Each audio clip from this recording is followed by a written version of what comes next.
Miremos qué más se está cumpliendo o qué más puede estar pasando actualmente. El famoso versículo de Daniel 9:27. Y por otra semana confirmará el pacto con muchos, a la mitad de la semana hará cesar el sacrificio y la ofrenda. Después, con la muchedumbre de las abominaciones, vendrá el desolador, hasta que venga la consumación y lo que está determinado se derrame sobre el desolador. El pacto con muchos. Por otra semana hará un pacto con muchos, confirmará el pacto con muchos. Hay un pacto. Ya está el pacto hecho hace rato, pero lo van a confirmar. ¿No es casualidad lo que va a pasar la semana entrante en Ginebra? ¿No van a ratificar un pacto de entregarle a la OMS la soberanía de todas las naciones en motivos de salud y en temas pandémicos? ¿No ha sido Satanás históricamente conocedor de que a través de la salud sí puede manipular al ser humano? Entonces, ¿no es el punto más débil ese? Entonces, ¿no es la forma más fácil de montar una dictadura mundial a través de la salud? Eso lo sabe Satanás desde mucho tiempo, desde Job. Ya lo ensayó y le funcionó. Entonces ya sabe cómo funciona el ser humano. Ya sabe cómo manipular las personas. Y también sabe cómo afligir a los cristianos. Entonces lo está volviendo a hacer. Y como le está funcionando, porque ya lleva 2 años de experimento, y le funciona, entonces ahora lo va a oficializar y ahora lo va a volver vinculante. Vinculante es una palabra jurídica que significa obligatorio. Entonces, todos los países que voten a favor de eso van a quedar subyugadas sus constituciones a lo que diga esa entidad mundial. Entonces, si esa entidad mundial se inventa un protocolo X como el que se inventaron para tratar supuestamente el problema de salud que tuvimos desde hace 2 años, que entre otras cosas era un protocolo completamente antitécnico y completamente torcido y completamente opuesto a lo que tenía que haber sido, y lo taparon y no dejaron hacer autopsias y quemaban a los cadáveres para que nadie pudiera encontrar la verdad del asunto, y cuando un médico hacía una autopsia entonces lo bloqueaban, lo echaban, etcétera, etcétera, la persecución más impresionante, ¿sí? ¿Por qué? Porque es un protocolo que no era el adecuado, sino era el totalmente inadecuado para poder producir muertes, para poder aumentar las cifras y para poder generar pánico en la población, para que la población corriera a hacer lo que hicieron. Un aporte importante con respecto a lo que acaba de hablar el hermano. Ahí, con relación a la OMS, la única esperanza que podría haber jurídicamente es que tiene que ser manejado como un tratado de las naciones que allí convengan, y ese tratado tiene que ser ratificado por el Congreso, por supuesto. O sea, el hecho de que aprueben eso tiene que ser ratificado, aprobado o desaprobado por el Congreso de la República, como es el procedimiento. Entonces, ahí todavía hay una esperanza, pero el camino es muy complejo, pero ahí puede haber una esperanza en el Congreso. Por eso es tan importante tener en el Congreso y tener en el Poder Legislativo esa conciencia, y si podemos llevar este tipo de conferencias a los congresistas, pues habrá que hacerlo, pero habrá que luchar, como lo está haciendo Brasil con el presidente Bolsonaro, que no se prestó para estar en ese acuerdo. Así sucedió y acaba de suceder, y con esto termino, el Tratado de Escazú, que es algo muy similar, pero en el tema del medio ambiente. El medio ambiente van a estar sometidos los países a aceptar todas las políticas mundiales de las Naciones Unidas con relación al cambio climático, y el Congreso de la República acaba de tumbar ese acuerdo de Escazú. No vamos por el momento con el acuerdo de Escazú. Muchas gracias. Por el momento ahí Dios va teniendo esa gracia, esa misericordia inmensa, que a pesar de la corrupción que existe rampante a todo nivel, pero allí se separaron y alguien allá logró influir. Entonces, quería comentar eso como complemento a lo que acabas de decir. Gracias, hermano Ramiro. Lo único cierto es, hermanos, el cronómetro del Señor lo dice en su palabra. Cuando se confirme, porque dice allí, y por otra semana confirmará el pacto con muchos. Cuando se confirme ese pacto con muchos, que no son todos, pero sí son muchos, entonces se inicia la última semana de las 70. Y a la mitad de la semana, dice allí, hará cesar el sacrificio y la ofrenda. Comienza la persecución a la mitad de esa semana. Si ese pacto fuera el de la semana entrante y se confirma, entonces podemos decir que se prende el cronómetro. Cuando se prenda el cronómetro a la mitad de la semana van a hacer la persecución, va a empezar la persecución oficial contra la iglesia, ¿cierto? Ustedes saben que se está cocinando en la ONU una materia legislativa, unos conceptos para obligar a que las naciones consideren como crimen contra la humanidad hacer lo que estamos haciendo aquí. El que hable en contra del homosexualismo va a ser considerado discurso de odio. El que incite a una persona LGTBI a convertirse al cristianismo va a ser considerado acoso. Va a ser considerado en contra de los derechos humanos y va a ser penalizado como crimen contra la humanidad. De tal manera que ahí se va a oficializar la persecución contra la iglesia. Eso lo están cocinando ya. De hecho, la ONU se ha declarado ya enemiga de la iglesia en documentos que han circulado.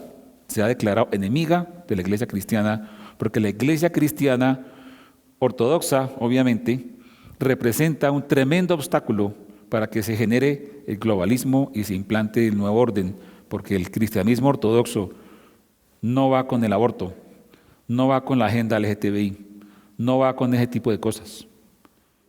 ¿Sí? Recordemos que cuando el diablo quiso perseguir a Daniel y a sus 3 amigos, la única forma de ponerle zancadilla fue cuando los puso en filo de espada contra la adoración al Señor, contra la moral propia.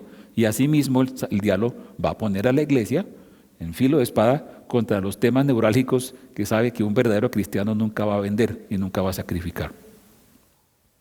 Así se va a repetir la historia. Entonces, se va a confirmar el pacto con muchos y se inicia un cronómetro. Después dice allí que va a hacer cesar el sacrificio de la ofrenda y luego dice que con la muchedumbre de las abominaciones vendrá el desolador.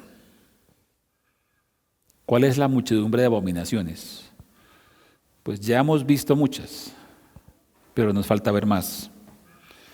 Poco a poco los países han ido adoptando leyes completamente contrarias a la moral de Dios, completamente contrarias a la sana doctrina. Casualmente, la ley de los países, originariamente, voluntaria o involuntariamente, provino de la ley de Dios, provino de los mandamientos de Dios, provino de lo que Dios ha escrito del corazón del hombre. De ahí vinieron las leyes humanas, del sentido natural de la conciencia del hombre, de lo que Dios escribió en los corazones y que, como dice Romanos en el capítulo 1, eso lo juzgará en el día del juicio. Eso que Dios escribió en los corazones de los hombres, conozcan o no conozcan al Señor Jesucristo, tienen la conciencia que Dios les puso y esa conciencia les va a juzgar. No hay excusa, dice el apóstol Pablo, para nadie. Esas leyes originaron las leyes humanas. Ahora se está legislando en contra de. Por eso es que dice en el libro de Daniel que este personaje o este conjunto de personajes o este imperio o este sistema pensará en cambiar los tiempos y la ley. Y cuando lo malo digan bueno y a lo bueno digan malo, ¿qué es lo que están haciendo? Entonces van a desatar la ira del Señor. Por eso es que estamos en dolores de parto, porque esto se va a poner bien bueno dentro de un tiempo. Yo no les puedo decir cuánto, porque también el Señor puede detenerlo o lo puede acelerar, no sabemos. Pero lo cierto es que esto se va a poner bastante candente y en ese momento inicia el cronómetro y va a pasar todo esto. Con la muchedumbre de las abominaciones vendrá el desolador. Ese desolador ya nos está hablando y se lo tipificamos como lo que hizo Antíoco Epífanes, pues va a ser un sistema, obviamente, representado muy posiblemente por alguna cabeza visible, pero es un sistema que va a asolar la iglesia y que va a perseguir y que va a hacer de todo lo que ya hemos leído en todas estas otras oportunidades. Hasta que venga la consumación, que es la séptima trompeta, y lo que está determinado se derrame sobre el desolador, que es la ira de Dios. Eso es Daniel 9:27, y esa sería la aplicación para nosotros hoy. Miremos 2 Tesalonicenses 2:3, hermano Ramiro. Que no os dejéis mover fácilmente de vuestro modo de pensar, ni os conturbéis, ni por espíritu, ni por palabra, ni por carta como si fuera nuestra, en el sentido de que el día del Señor está cerca. Nadie os engañe de ninguna manera, porque no vendrá sin que antes venga la apostasía y se manifieste el hombre de pecado, el hijo de perdición. Amén. Apostasía. La apostasía. ¿Qué es apostasía, hermanos? Apostasía es hacer un reversazo de una doctrina que se haya profesado y se haya abrazado, y es después negarla. Eso es ser apóstata. El hermano Ramiro me mira con ojos inquisidores, lo cual significa que él nos puede dar una definición jurídica de qué es apostasía. Adelante. No, la apostasía es apartarse de la doctrina bíblica, es negar la estructura de la palabra y agregarle apostasía, porque la palabra dice que no se le puede agregar ni una I ni una J. Entonces el apóstata es aquel que empieza a generar una deformación completa de la palabra con doctrinas de hombres, con doctrinas diferentes, y terminan como, por ejemplo, una iglesia de Estados Unidos presbiteriana, digo el nombre porque está la publicación oficial, aceptó el matrimonio gay en su estructura. Eso es apostasía. Entonces, y eso se combina con todo lo que también es la herejía contra la palabra, pero ese es lo que tengo entendido que es apostasía, porque es importante la contextualización del término de apostasía. Son doctrinas de hombres que se apartan completamente de la doctrina de la palabra. Por ejemplo, decir en la doctrina de la prosperidad, y la cuestiono directamente, decir que si el hombre está pobre, no tiene dinero, no tiene recursos, Dios no está con él. Eso es apostasía, eso es abominable a los ojos de Dios. Básicamente la apostasía es tratar de sacar a Dios y sus principios de todo nuestro ámbito. Y eso es lo que ha sucedido justamente inicialmente en la segunda parte del siglo pasado, con la modificación de la Constitución de los Estados Unidos, donde separaron realmente la Iglesia y el Estado.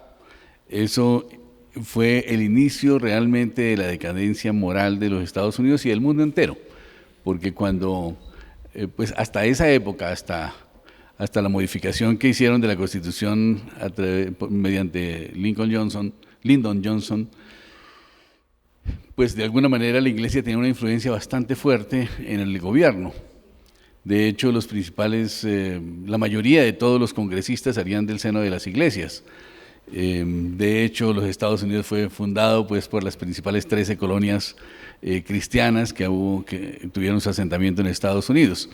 Y durante todo ese tiempo, pues de alguna manera el gobierno respetó siempre la palabra de Dios, y la Biblia fue pues una autoridad que marcaba todas las decisiones. Pero cuando hacen esa modificación a la Constitución y separan completamente la Iglesia del Estado, entonces se desencadena realmente la apostasía, porque entonces empiezan a sacar a Dios de todos lados. Y lo primero que hicieron fue sacarlos de las universidades. De las 106 universidades que hay en Estados Unidos, 103 fueron fundadas por la Iglesia. Y de esas 103, en este momento no quedan sino como 2 o 3 que son realmente cristianas. De hecho, Harvard era una universidad cristiana fundada por la Iglesia Metodista, y en este momento ya han tratado hasta de borrar todo ancestro de cristianismo dentro de la universidad. El secularismo es una parte de la apostasía. El secularismo, el humanismo, es el hombre por el hombre y no teniendo en cuenta a Dios para nada. Y eso nos está sucediendo en este momento. es negar a Dios en toda la legislación que exista en los diferentes países, y nos están llevando a eso, a legalizar el pecado, ¿no es cierto?, con el propósito de que la gente pueda vivir practicando el pecado sin ningún cargo de conciencia, porque simplemente es legal, ¿verdad? Como matar a un niño en el vientre de su madre a los 24 meses, que es lo que estamos viviendo en este momento en Colombia. Y cada vez la apostasía va a ir creciendo, ¿no es cierto?, y se va a ir posicionando primero a través de la legislación. Fíjense que todo se desencadenó a través de la legislación de los Estados Unidos y ha venido incrementándose cada vez más, ¿no? Y seguramente dentro de poco tiempo, y no, ya se habla de los políticos que de alguna manera hacen referencia a la Biblia, dicen que pues no tiene nada que ver la Biblia con los derechos humanos ni con el hombre, ¿no?, que simplemente es un invento de los fanáticos y nada más, y que no se puede estar gobernando con la Biblia debajo del brazo, ¿no? Y hay una crítica hacia las personas que de alguna manera argumentan con textos bíblicos algún tipo de legislación, lo cual no sucedía en la antigüedad. O sea, yo recuerdo que antiguamente se respetaba la palabra de Dios como una máxima autoridad. Pero bueno, no voy a quitar la conferencia, perdón. Sí, muchas gracias, pastor. Y la apostasía que está en el sector de la sociedad civil, como lo acaba expresada en la política, en las leyes, la apostasía también proviene del interior de la propia iglesia. O sea, de esa apostasía es que habla la palabra del Señor. Exactamente, o sea, la apostasía que acaba de mencionar el pastor es un reflejo de la apostasía que se concibe dentro de la iglesia. La apostasía grave para el Señor es la apostasía de la misma iglesia del Señor. Muchas gracias. Sí, por favor. Perdonen la interrupción, pero creo que era importante el término de apostasía. Gracias.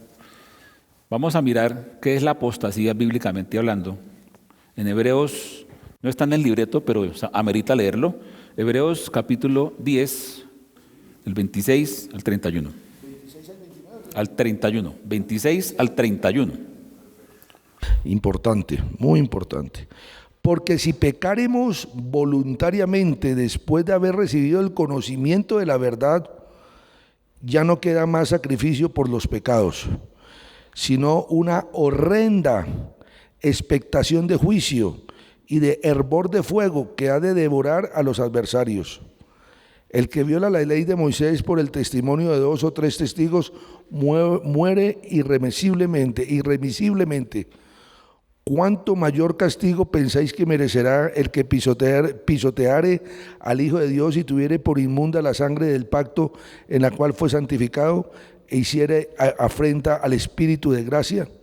Pues conocemos al que dijo: mía es la venganza, yo daré el pago, dice el Señor, y otra vez el Señor juzgará a su pueblo. Horrenda cosa es caer en manos del Dios vivo. Amén. Ese versículo 29 es un versículo fuerte, muy fuerte, porque obviamente el Señor nos da la salvación y no nos la está quitando cada 5 minutos, ¿cierto? El Señor nos da la salvación una vez y para siempre. Pero igualmente los teólogos nunca han podido explicar algo, y es: entonces, ¿por qué pecó Satanás? Si no había quien lo intentara, ni existía el mal, ni había ningún ejemplo de mal para copiarse, ¿de dónde sacó eso? ¿Verdad? Entonces, ¿qué ocurre? El Señor dice en Romanos 8 que a los que predestinó, a estos también llamó, y a estos que llamó también justificó, y a los que justificó también santificó, ¿cierto? ¿Va en el orden? Y después de que los santificó, también los glorificó, ¿sí? Casualmente, ese versículo 29 nos dice: ¿cuánto mayor castigo pensáis que merecerá el que pisoteare al Hijo de Dios y tuviere por inmunda la sangre del pacto en la cual fue, ¿qué? Santificado. Ya iba como lejos en el proceso, ya habías pasado por el predestinado, llamado, justificado y va en santificado, ¿cierto? Solo le faltaba glorificado. Entonces, si ya estaba en un proceso de santificación y se va para atrás, eso es la sentencia que está mencionando allí. Por eso es que la apostasía es tan grave. Y por eso dice, no hay perdón. Si pecaremos voluntariamente después de todo eso, ya no hay perdón. Ya no queda sino una horrenda expectación de juicio. Esa es la apostasía grave a la que se refiere en el último tiempo, porque hay cristianos que van a apostatar de la fe. Ese es el problema. Apostasía, esa es apostasía. Entonces, en medio de esta tribulación se va a poner fuerte y muchos van a apostatar, lamentablemente. Miremos, por ejemplo, qué dice, quiero leer primero la cita de Timoteo y después la de Mateo. Primero Timoteo 4:1.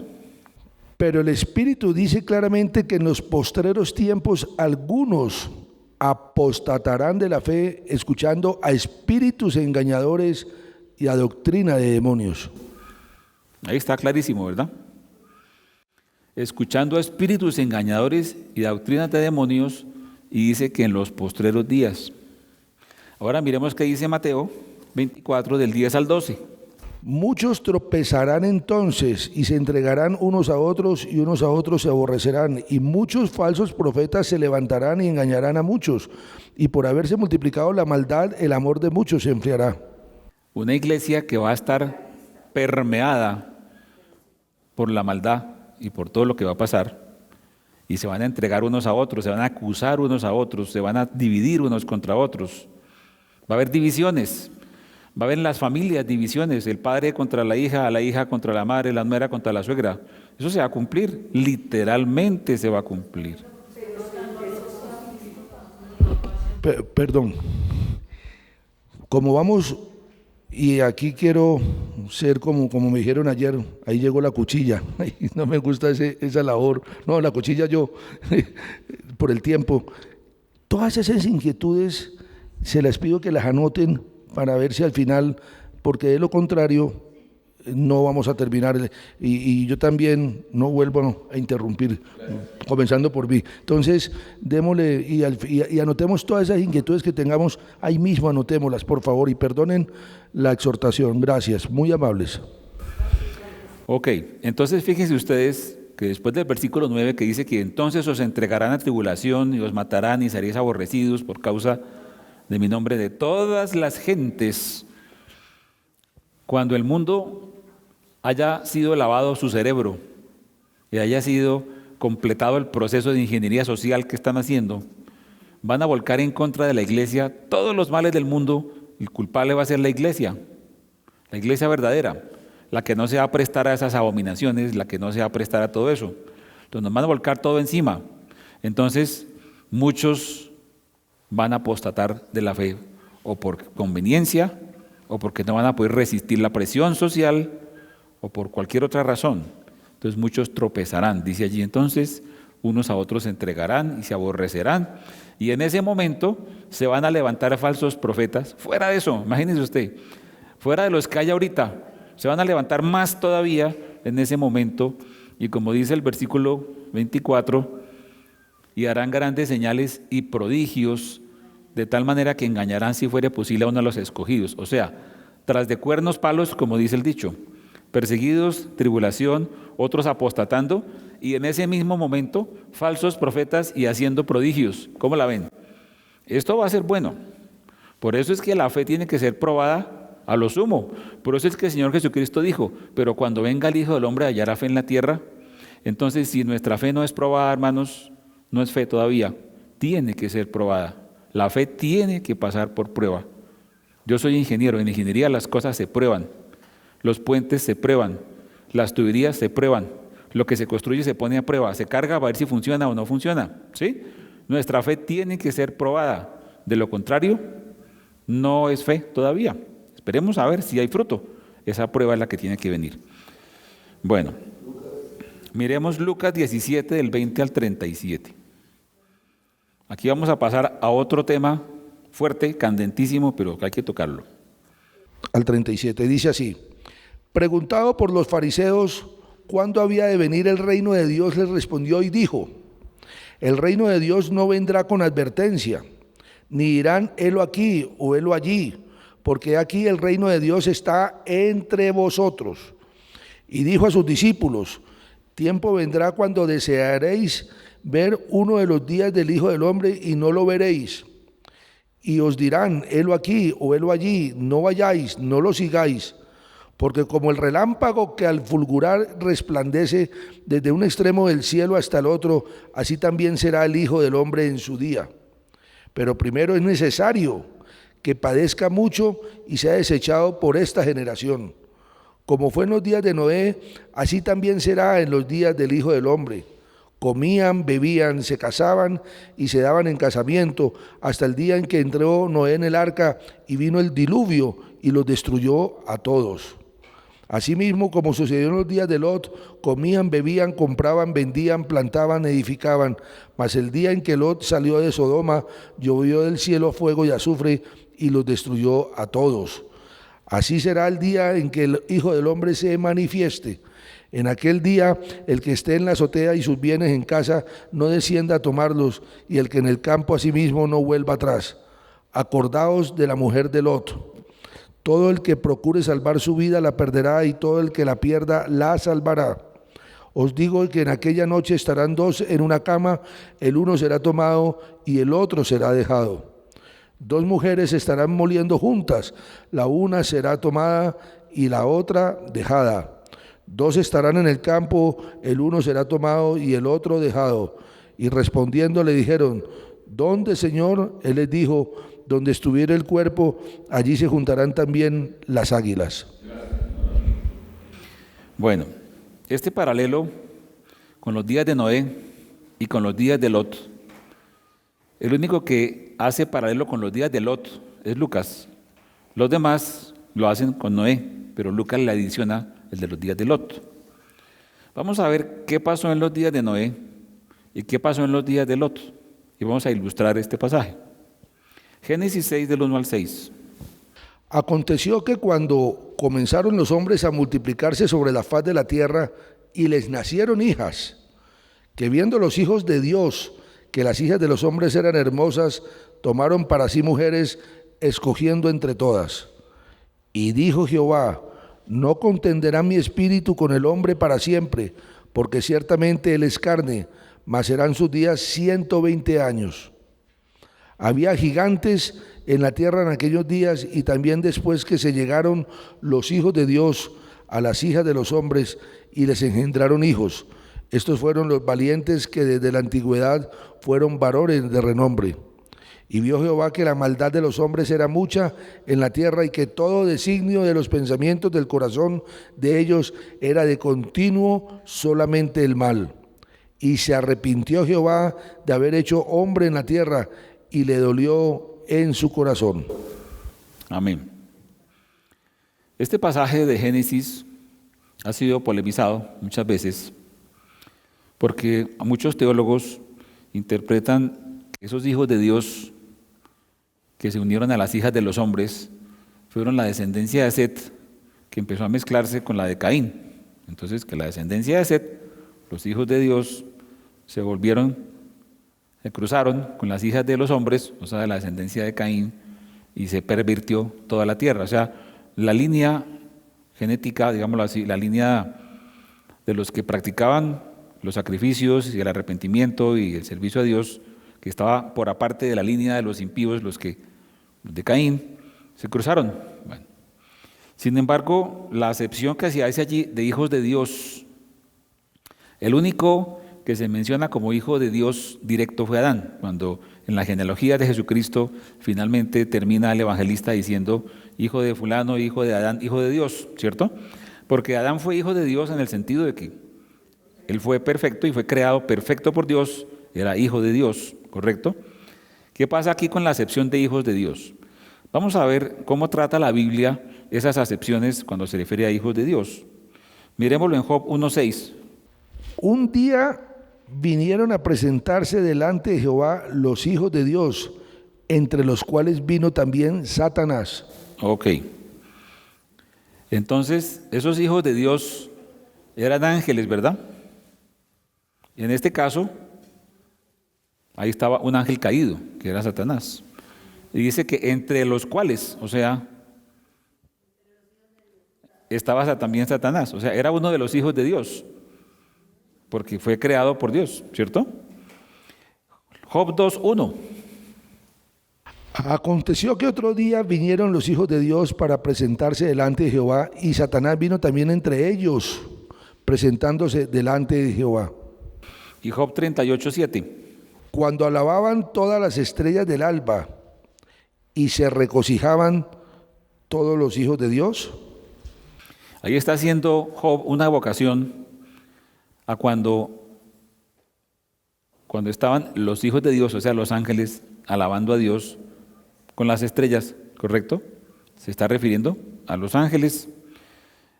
O sea que esos hijos de Dios, por lo menos en el Antiguo Testamento, se está refiriendo a los ángeles. No se está refiriendo a hombres, sino a los ángeles. ¿Ya? Revisemos Lucas 20 del 34 al 36. Entonces, respondiendo Jesús les dijo: los hijos de este siglo se casan y se dan en casamiento, mas los que fueron tenidos por dignos de alcanzar aquel siglo y la resurrección de entre los muertos, ni se casan ni se dan en casamiento, porque no pueden ya más morir, pues son iguales a los ángeles y son hijos de Dios al ser hijos de la resurrección. Y esa es la famosa pregunta sobre la resurrección, registrada en el Evangelio de Lucas. Voy a leer la respuesta que dio el Señor Jesucristo, registrada en Mateo. La voy a leer aquí rápidamente, que la tengo. Les dijo, entonces respondiendo Jesús, les dijo: erráis ignorando las Escrituras y el poder de Dios, porque en la resurrección ni se casarán ni se darán en casamiento, sino que serán como los ángeles de Dios en el cielo. La misma escritura registrada por Lucas dice como los ángeles, o sea, los hijos de Dios, ¿cierto? Entonces, esa acepción de los ángeles está hecha, esa acepción de hijos de Dios se refiere a los ángeles. ¿Cuáles ángeles? Obviamente unos ángeles que desobedecieron. Es que recordemos una cosa, los ángeles de Dios, en los registros bíblicos que existen de las apariciones de ángeles, siempre se presentan como varones, siempre han sido varones, ¿cierto? Y han sido perfectamente confundibles con seres humanos, con personas. Así le pasó a Lot, que recibió a esos forasteros y los alojó. Él no sabía que eran ángeles, pero eran ángeles, ¿cierto? El mismo Abraham recibió a esos varones y los sentó, espera un segundito, les cocinó un cabrito y un momentico ya, y comieron, ¿cierto? Comían con ellos y bebían y digamos que adquirían funciones fisiológicas humanas. Los ángeles tienen la potestad de materializarse, desmaterializarse y volverse seres humanos y adquirir funciones fisiológicas humanas. Eso es una potestad que Dios le daba a los ángeles. Entonces, ¿qué pasó? Había unos ángeles en la época, realmente fue en la época de Enoc que pasó eso, que los ángeles siempre tuvieron la gran incógnita de cómo era ese tema de la reproducción. Porque hasta que Dios no creó su reino vegetal, luego animal y por último el reino, el hombre, no existía en la creación de Dios la facultad de reproducirse, eso no existía. Entonces, los ángeles, cuando vieron las cosas que Dios creó en el mundo y vieron que las criaturas se reproducían, créeme que a ellos les causó impacto ver lo que Dios estaba haciendo. Y cuando Dios puso la genética, en la cual dijo en Génesis, cada uno produzca conforme a su género, árbol que dé semilla conforme a su especie, conforme a su género, y ordenó a los animales también la reproducción conforme a su género, y generó las leyes genéticas, también lo hizo así con el ser humano, ¿correcto? Y estableció una genética humana. Cuando los ángeles, que en ese momento cayeron, una segunda rebelión angelical, porque los de la primera ya no podían tener cuerpo ni se podían materializar. Fue una segunda rebelión angelical de unos ángeles que tomaron forma humana y fueron directo a querer reproducirse y querían tener hijos. Tomaron mujeres y engendraron hijos y pervirtieron la genética humana. Eso es algo gravísimo. ¿Cómo lo refrendamos? Eso lo podemos refrendar, por ejemplo, Leamos primero Romanos 8, de 16 al 19.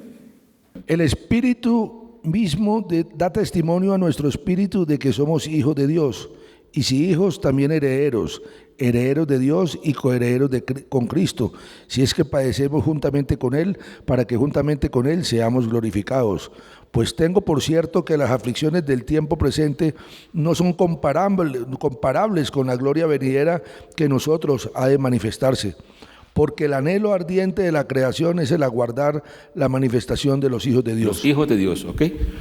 O sea, nosotros somos hijos de Dios, nos dio la potestad de ser llamados hijos de Dios, pero vamos a ser hijos completos, digámoslo así, manifestados de Dios en la glorificación. Y en ese momento de esa glorificación, como dijo Jesús en la pregunta de la resurrección, ni se casan ni se dan en casamiento, sino que serán como los hijos de Dios, o sea, como los ángeles, ¿correcto? Ahí está la cosa. Entonces, ser hijos de Dios implica llegar a ese punto de glorificación, donde ya no se casan ni se dan en casamiento. Judas 1, del 6 al 7. Judas, capítulo 1, que es el único del 6 al 7. Y a los ángeles que no guardaron su dignidad, repito, y a los ángeles que no guardaron su dignidad, sino que abandonaron su propia morada, los ha guardado bajo oscuridad en prisiones eternas para el juicio del gran día, como Sodoma y Gomorra y las ciudades vecinas, las cuales de la misma manera que aquellos, habiendo fornicado e ido en pos de vicios contra naturaleza, fueron puestas, por ejemplo, sufriendo el castigo del fuego eterno. Bueno, fijémonos en eso que dice ahí tan tremendo. Ángeles que no guardaron su dignidad, fíjense en eso. No guardaron su dignidad. Abandonaron su propia morada angelical. Y que como Sodoma y Gomorra y las ciudades vecinas, las cuales de la misma manera que aquellos, habiendo fornicado, ¿les queda claro? He ido en vicios, en pos de vicios contra naturaleza, fueron puestas, por ejemplo, esos ángeles fornicaron y fueron en vicios contra naturaleza, porque no estaba ordenado por el Señor que los ángeles se cruzaran con seres humanos sexualmente. Pero fornicaron, ahí lo dice la Escritura, está clarísimo, ¿cierto? Y fueron en vicios contra naturaleza. Entonces, por esa razón también lo relaciona con lo que pasó en Sodoma, ¿ya? Y por eso es que lo que pasó en los días de Noé tiene mucha relación con lo que pasó en los días de Lot. Y por eso es que el evangelista pone esas dos cosas en paralelo, porque en ambos casos hubo un inicio de establecer un vicio en contra de la naturaleza. En el caso de los días de Noé, aunque no fue exactamente, bueno, lo que pasa es que los días de Noé fueron 950 años, entonces pasó mucho en los 950 años, pero desde los días de Enoc pasó lo de la transgresión genética. Entonces hubo una transgresión genética en los días de Enoc, que fueron los mismos después de Noé. Y esa transgresión genética consistió en que unos ángeles se cruzaron con mujeres y engendraron unos gigantes. Y la consecuencia de eso es que la tierra estaba llena de violencia y el continuo corazón de ellos era solamente el mal. Y entonces Dios dijo, no tengo más remedio que borrar esta generación. Ahora sí se entiende por qué vino el diluvio, ¿verdad? Porque uno dice, bueno, maldad ha habido siempre y ahorita hay mucha más maldad que la que pudo haber en el diluvio. Porque ahora sabemos más de males que antes, ¿sí? Pero es que hubo una transgresión genética, se tiraron el género humano. Dice la Escritura, ahí a continuación en Génesis, que Noé era el único, era perfecto en sus generaciones. Noé era perfecto en sus generaciones. Él no tenía cruce, era perfecto en sus generaciones. Fue el único con su familia digno de hallar gracia delante de Dios para ser salvado de la destrucción. Por eso solamente 8 personas se libraron del diluvio. El resto, como dice la Escritura, toda la tierra estaba corrompida. Y el continuo pensamiento de sus corazones siempre era completamente el mal, porque habían maldito su genética y habían cruzado y habían pervertido su genoma. Y eso ya era insostenible.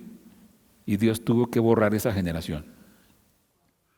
Eso sí justifica el diluvio, ¿verdad?